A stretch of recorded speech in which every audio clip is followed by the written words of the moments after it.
Good morning, students. From today, we'll start with a new chapter, that is chapter number 8, called Human Health and Disease. After chapter number 6, Molecular Basis of Inheritance, we are directly moving on to the chapter number 6, called Human Health and Disease. The weightage of this particular chapter is about 7 marks, where we can expect 3 questions from this chapter.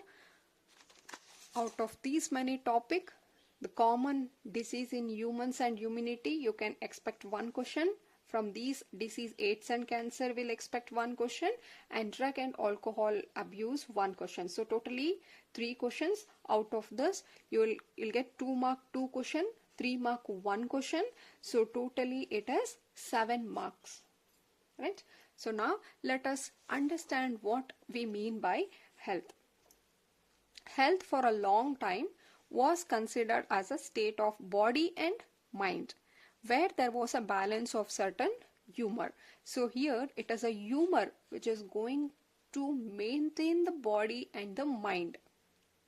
This concept, the humor concept, was believed by the Hippocrates, father of medicine, as well as Indian Ayurvedic system of medicine also clearly said that it is the humor which is present in the body is responsible for having a good health and mind.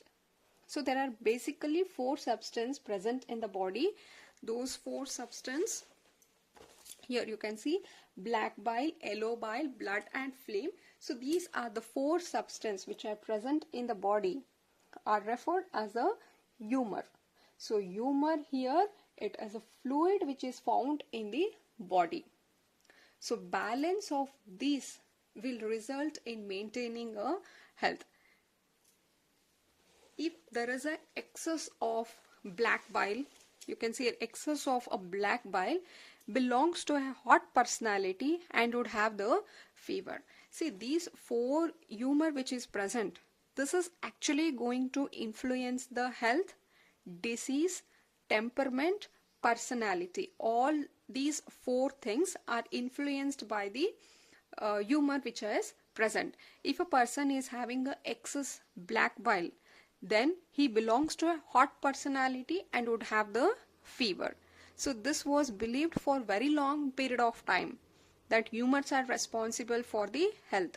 It is only after the discovery of blood circulation by William Harvey, the good humor hypothesis of health, this was disproved. We now know that the neural system, endocrine system, immune system all together maintain our health. It is not the humor. It is the neural system, endocrine, immune system, all this together work to maintain the health.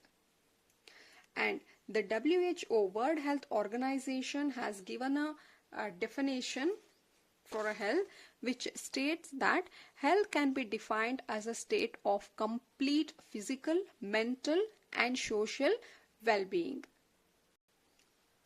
Health does not simply means absence of disease or physical fitness. If you have to call, if you want to say healthy, we should be fit physically, we should be fit mentally, as well as social fitness. All are necessary to be healthy. Right. Now, health is affected by 3 factors. 1, it is the genetic disorders. See, these genetic disorders are the disorders which the child inherits from parents from the birth. These are there from the birth. So this is 1 factor. Second one is infection. This can be at any time of the point. Here health can be affected by various pathogens. These pathogens can be bacteria, viral, fungi, protozoans, whatever, but these causes or they affect the health. These pathogens can affect the health. Our genetic makeup can affect our health. And finally the lifestyle. So the lifestyle includes the habit that we have or lack, such as intake of food and water, rest and exercise which we give to our body, etc. Our lifestyle will also influence the health.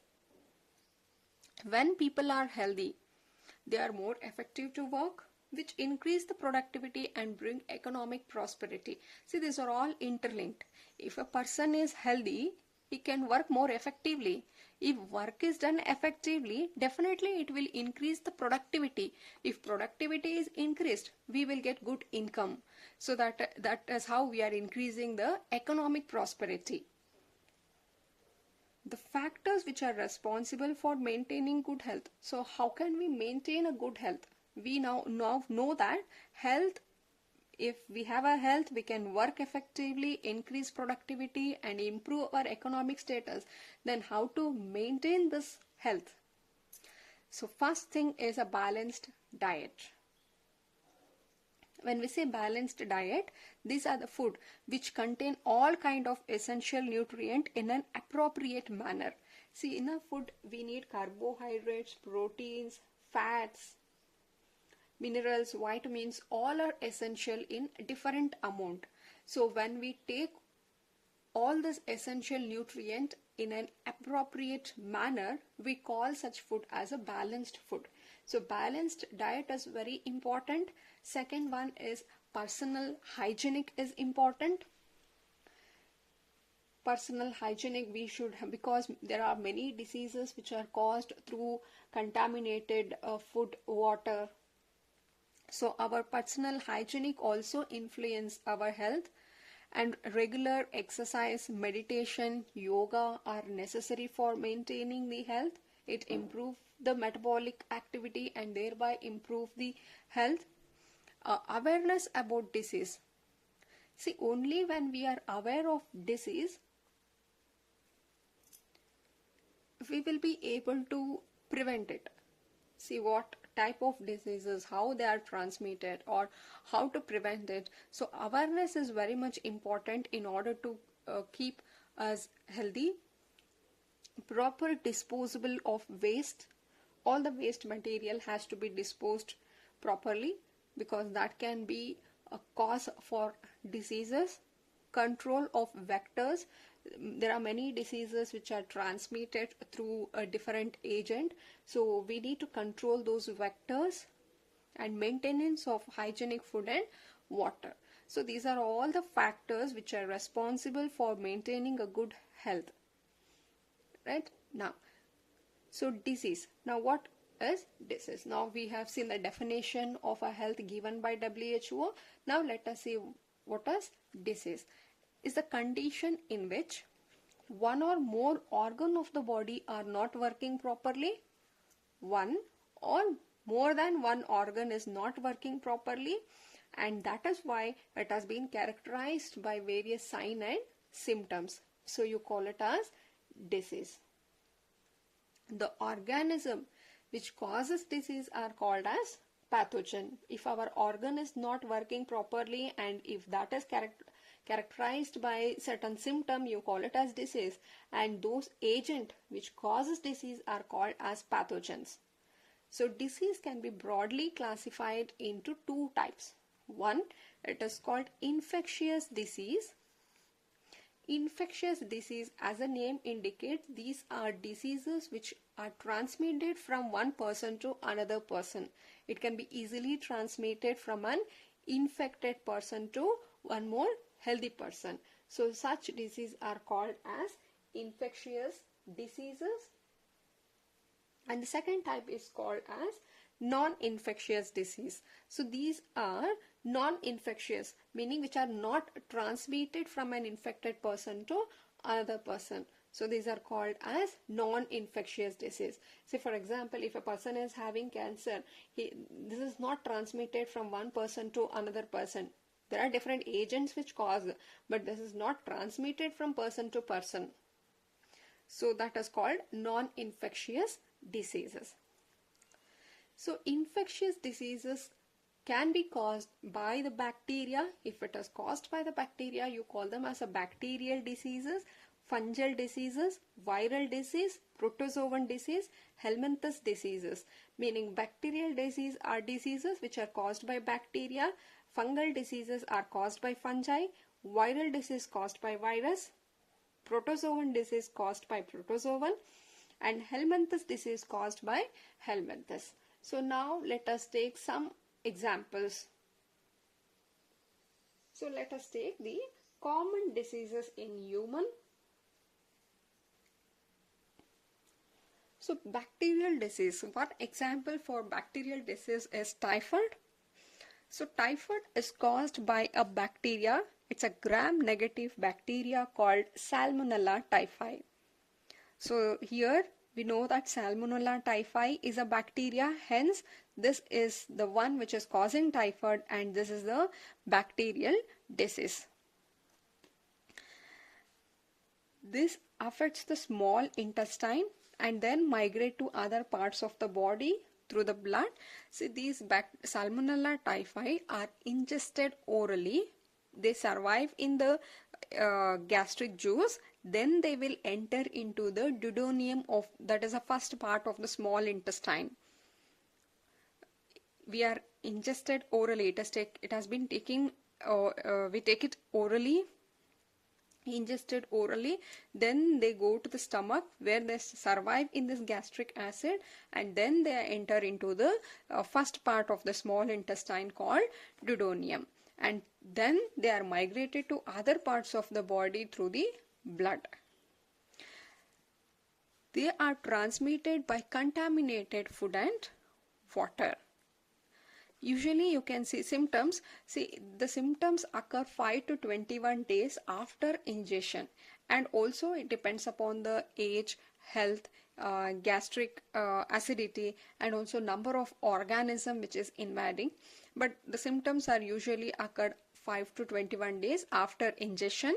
So here the symptoms may be stepwise symptoms. You can see in the first week they develop a fever. In the second week you can see the abdominal pain and also some rose spots on the body.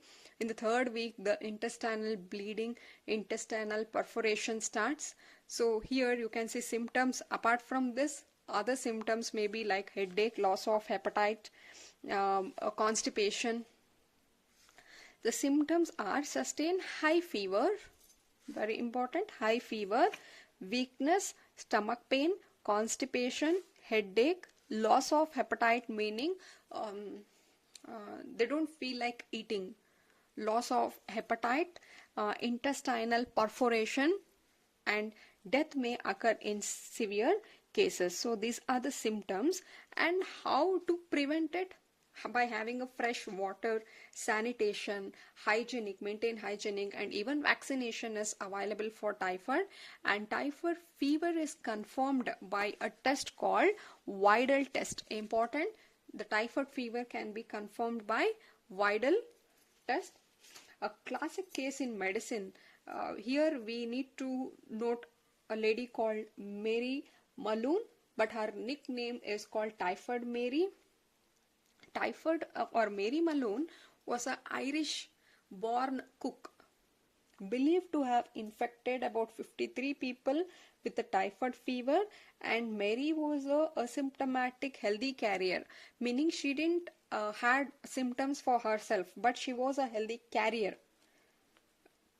By her, it has been spreaded in the New York, and that is why she was referred as Typhoid Mary. See here, Typhoid Mary. Her name is Mary Malone. She was a cook by profession and was a typhoid carrier. See, carrier meaning she had that Salmonella typhi was present within her, but she didn't develop any symptoms. But she was a carrier. Because of her, it has been transmitted to other person by the food she has prepared, who continued to spread the typhoid for several years through the food she prepared. Later on, once it was discovered, she was quarantined for a long period, and probably she had died at the age of 69 something. Yeah. So next one, it is the next disease called pneumonia. These are caused by a virus called Streptococcus pneumonia and Haemophilus influenza.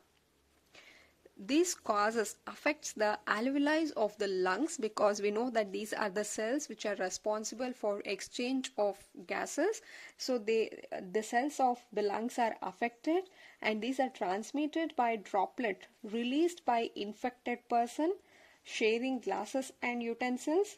And the common symptoms are fever, chill, cough, headache, and in severe case lips and fingernail turn grey to bluish color. Right, so these two whatever we have studied, typhoid and pneumonia, are caused by bacteria, and it is an example for infectious disease that is transmitted from one person to another person. In the next video we will take up the viral disease and protozoal diseases.